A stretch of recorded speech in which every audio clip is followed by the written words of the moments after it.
আপনারা দেখছেন বঙ্গনূর নিউজ।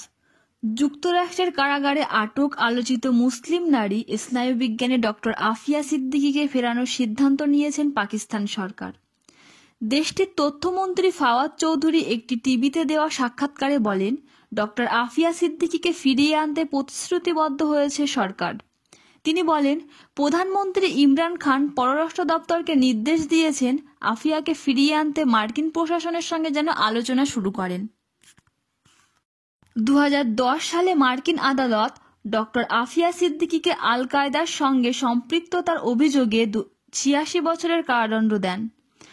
পররাষ্ট্র দপ্তরের একটি সূত্র দৈনিক ডনকে জানিয়েছেন, ডক্টর আফিয়া সিদ্দিকীর মুক্তির বিনিময়ে পাকিস্তানে আটক ডক্টর শাকিল আফ্রিদির মুক্তির চুক্তি হতে পারে। এর আগে মার্কিন প্রশাসন তার মুক্তির ব্যাপারে দাবি জানিয়েছিলেন। ডক্টর শাকিল আফ্রিদি পাকিস্তানের অ্যাবোটাবাদে লুকিয়ে থাকা আল কায়দা প্রধান উসামা বিন লাদেনকে হত্যা মিশনে সহযোগিতা করেছিল, যদিও তিনি ছিলেন বিন লাদেনের চিকিৎসক। বিশ্বাসঘাতকতা ও রাষ্ট্রদ্রোহী কাজের অভিযোগ এনে তাকে পাকিস্তানের আইন শৃঙ্খলা রক্ষাকারী বাহিনী 2012 সালে গ্রেপ্তার করে। পরে ডক্টর শাকিল আফ্রিদির 33 বছরের কারাদণ্ড হয়। তবে ডক্টর আফিয়াকে ফেরানোর কাজটি সহজ নয় বলে জানিয়েছেন দেশটির একজন গবেষক জাহিদ হোসেন। তিনি বলেন, আমেরিকা ও পাকিস্তানের মধ্যে বন্দি বিনিময় চুক্তি নেই, যে কারণে ডক্টর আফিয়া সিদ্দিকীকে ছাড়িয়ে আনা বিষয়টি সহজ। সম্প্রতি পাকিস্তানের প্রধানমন্ত্রী ইমরান খানকে চিঠি লেখেন ডক্টর আফিয়া সিদ্দিকী। নিজেকে নির্দোষ দাবি করে তিনি লেখেন, আমাকে অপহরণ করা হয়েছিল এবং যুক্তরাষ্ট্র কর্তৃপক্ষের কাছে হস্তান্তর করা হয়েছে। ডক্টর আফিয়া বর্তমানে যুক্তরাষ্ট্রের ফেডারেল মেডিকেল সেন্টারে বন্দী রয়েছেন। যুক্তরাষ্ট্রে নিযুক্ত পাকিস্তান কনসাল জেনারেল আয়েশা ফারুকি সম্প্রতি আফিয়া সিদ্দিকীর সঙ্গে দেখা করতে গেলে এই চিঠি তিনি দেন। বিচারিকা প্রতিক্রিয়া নিয়ে ইমরান খানের সহযোগিতা চান আফিয়া। ইমরান খানের উদ্দেশ্যে চিঠিতে তিনি লেখেন, আপনি সবসময় আমার মুক্তির চেষ্টা করেছেন, আপনি আমার দেশের নায়ক।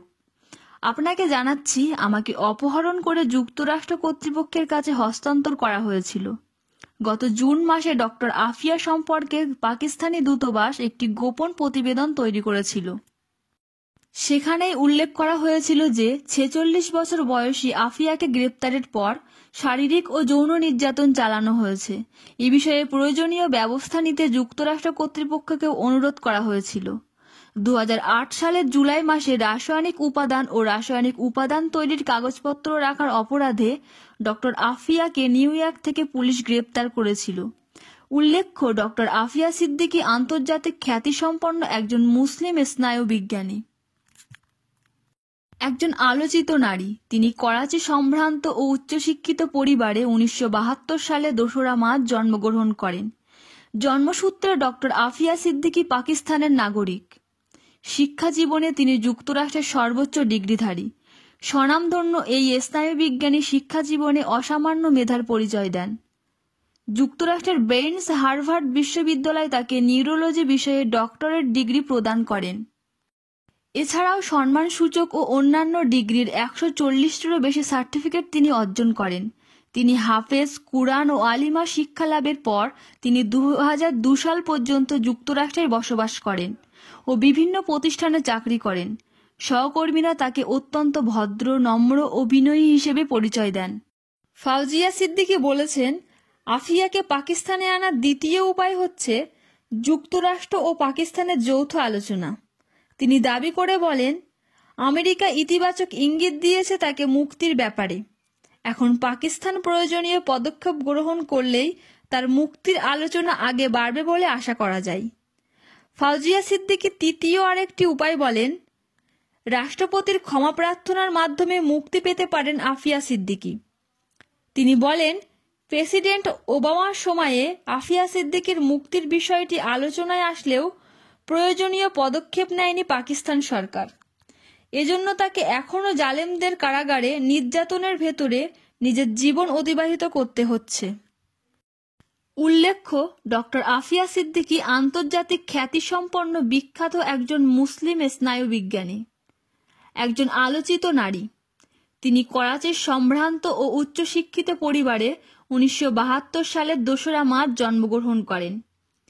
পিএইচডি ডিগ্রিধারী এই নারীকে মার্কিন গোয়েন্দা সংস্থা FBI 2003 সালে পাকিস্তানি কর্তৃপক্ষের সহযোগিতায় আল কায়েদার সাথে যোগাযোগ থাকার অভিযোগে পাকিস্তানের করাচির রাস্তা থেকে তার 3 সন্তান সহ গ্রেপ্তার করে। পরে প্রচলিত আইনের আওতায় না এলে পাকিস্তানের কারাগারে গ্রেপ্তার না রেখেই তাকে আফগানিস্তানের সামরিক ঘাঁটিতে 5 বছর বন্দী করে রাখা হয়। মার্কিন আদালত তাকে 86 বছর কারাদণ্ড দেয়। বন্দী অবস্থায় তার উপর ব্যাপক অমানবিক নির্যাতনের অভিযোগ আছে। জন্ম ও শিক্ষাগত যোগ্যতা সূত্রে আফিয়া সিদ্দিকী পাকিস্তানের নাগরিক। শিক্ষা জীবনে তিনি যুক্তরাষ্ট্রের সর্বোচ্চ ডিগ্রিধারী। স্বনামধন্য এই স্নায়ুবিজ্ঞানী শিক্ষা জীবনে অসামান্য মেধার পরিচয় দেন।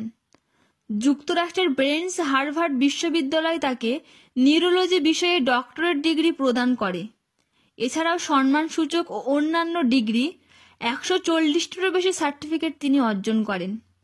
তিনি হাফেজ, কুরআন ও আলিমা শিক্ষালাভের পর 2002 সাল পর্যন্ত যুক্তরাষ্ট্রে বসবাস করেন ও বিভিন্ন প্রতিষ্ঠানে চাকরি করেন। সহকর্মীরা তাকে অত্যন্ত ভদ্র, নম্র ও বিনয়ী হিসেবে পরিচয় দেন। গ্রেপ্তার ও অপহরণ। আলোচিত এই নারীকে করাচির রাস্তা থেকে গ্রেপ্তার করা হয়। পরে পাকিস্তানে কোনো বিচার কার্য না করেই সরাসরি আফগানিস্তানে নিয়ে গেলে পাকিস্তান সরকার ব্যাপক সমালোচনার সম্মুখীন হয়। তাকে অপহরণের অভিযোগ ওঠে। সেই থেকে এখন পর্যন্ত তিনি বন্দী আছেন যুক্তরাষ্ট্রের কারাগারে। 3 উপায়ে মুক্তি পেতে পারেন আলোচিত মুসলিম নারী ডক্টর আফিয়া। মার্কিন যুক্তরাষ্ট্রে বন্দী থাকা পাকিস্তানি ডক্টর আফিয়া সিদ্দিকীর বোন ডক্টর ফাউজিয়া সিদ্দিকী বলেছেন, পাকিস্তান থেকে যুক্তরাষ্ট্র আমার বোন আফিয়া সিদ্দিকীকে মুক্তির বিনিময়ে কিছু চাই, এজন্য তাকে বন্দী করে রাখা হয়েছে। ফাউজিয়া সিদ্দিকী দাবি করেন, আমেরিকা থেকে এ বিষয়ে আমরা ইঙ্গিত পেয়েছি, তবে মার্কিন যুক্তরাষ্ট্রের কথিত দাবিগুলির বিষয়ে বিস্তারিত এখনই জানানো যাবে না। প্রথমে এ বিষয়ে পররাষ্ট্র মন্ত্রণালয়কে অবহিত করতে হবে। পাকিস্তানের পররাষ্ট্র দপ্তরের মুখপাত্র ডক্টর ফাইসাল এক টুইটার বার্তায় বলেন, সম্প্রতি যুক্তরাষ্ট্রের উপসহকারী সেক্রেটারি অব স্টেট এলসি ওয়েলসির সঙ্গে সফরকালে পাকিস্তানের অনুরোধে ডক্টর আফিয়া সিদ্দিকী ও এলসি ওয়েলসের মামলাটি গ্রহণ করেছিলেন। বার্তাটিতে আরও বলা হয়, পররাষ্ট্রমন্ত্রী শাহ মাহমুদ কুরেশি ডক্টর আফিয়া সিদ্দিকীর বোন ডক্টর ফাউজিয়া সিদ্দিকীর সঙ্গে ইসলামাবাদে শীঘ্রই দেখা করবেন।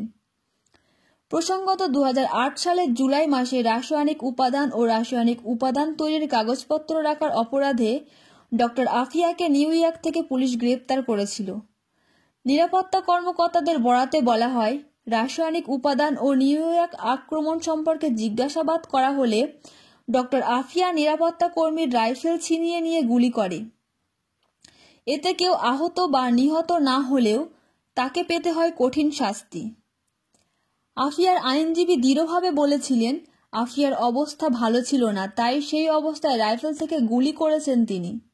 শুধুমাত্র রাইফেল ছিনিয়ে নেওয়ায় ডক্টর আফিয়ার সম্পর্ক সন্ত্রাসবাদের সঙ্গে হতে পারে না। আমেরিকার সামরিক আদালতে আফিয়া সিদ্দিকীকে দোষী সাব্যস্ত করে যুক্তরাষ্ট্রের একটি আদালত সরকারি কর্মকর্তার হত্যা ও হত্যার চেষ্টা করার অভিযোগে 7টি অভিযোগ দায়ের করা হয় তার বিরুদ্ধে। কিভাবে আফিয়া সিদ্দিকীকে পাকিস্তানে আনা যাবে? গত কয়েকদিন পূর্বে পাকিস্তানি পররাষ্ট্র মন্ত্রণালয় থেকে জানা যায়, যুক্তরাষ্ট্রের বোস্টন শহর যুক্তরাষ্ট্রের একজন জেনারেল নিয়মিত আফিয়া সিদ্দিকীর সঙ্গে পাকিস্তানের যোগাযোগ রক্ষা করে আসছেন। তার বরাতে জানা যায়, সর্বশেষ অক্টোবরের 9 তারিখের সাক্ষাতে তিনি পাকিস্তানের নবনির্বাচিত প্রেসিডেন্ট ইমরান খানকে চিঠি লেখেন। আফিয়া তাতে লেখেন তিনি পাকিস্তানে আসতে চান। ইমরান খানকে লেখা চিঠিতে তিনি আরও বলেন, ইমরান খান তার হিরোদের একজন। তিনি চান ইমরান খান বিশ্ব মুসলিমদের খলিফা হোক। আফিয়া সিদ্দিকীর বোন ফাউজিয়া সিদ্দিকী বিবিসির সাক্ষাৎকারে বলেন, জুন মাসে পাকিস্তানের একজন কাউন্সিলর আমাকে জানান, মার্কিন যুক্তরাষ্ট্রের ডক্টর আফিয়া সিদ্দিকীকে বারবার একটি কথাই বলছে, তুমি তোমার ইসলাম ধর্ম ত্যাগ করো, সঙ্গে সঙ্গে তোমাকে মুক্ত করে দেওয়া হবে। ফাউজিয়া সিদ্দিকী বিবিসিকে আরও বলেন, আফিয়া সিদ্দিকীকে শারীরিক নির্যাতন করা হচ্ছে, তাকে নামাজও পড়তে দিচ্ছে না, কোনো ধরনের ইবাদত সে করতে পারছে না। ফাউজিয়া সিদ্দিকী একটি বিষয়ে গুরুত্ব দিয়ে বলেন, আফিয়া সিদ্দিকীকে ফিরিয়ে আনতে বা মুক্ত করতে 3টি উপায় রয়েছে। প্রথমত, সর্বোপরি পাকিস্তানকে ওই বৈশ্বিক চুক্তির অংশ হতে হবে, যার মাধ্যমে অপরাধীদের তাদের নিজের দেশে হস্তান্তর করে নিয়ে আসা যায়। যুক্তরাষ্ট্র ইতিমধ্যে এই চুক্তিতে স্বাক্ষর করেছে, কিন্তু পাকিস্তান এই চুক্তির সদস্য নয় এখনো। পাকিস্তান এ বৈশ্বিক বন্দি বিনিময়ের অংশ নিয়ে যদি বন্দি বিনিময়ের বিষয়টি ভেবে দেখে, তাহলে আফিয়াকে দেশে আনতে পারবে।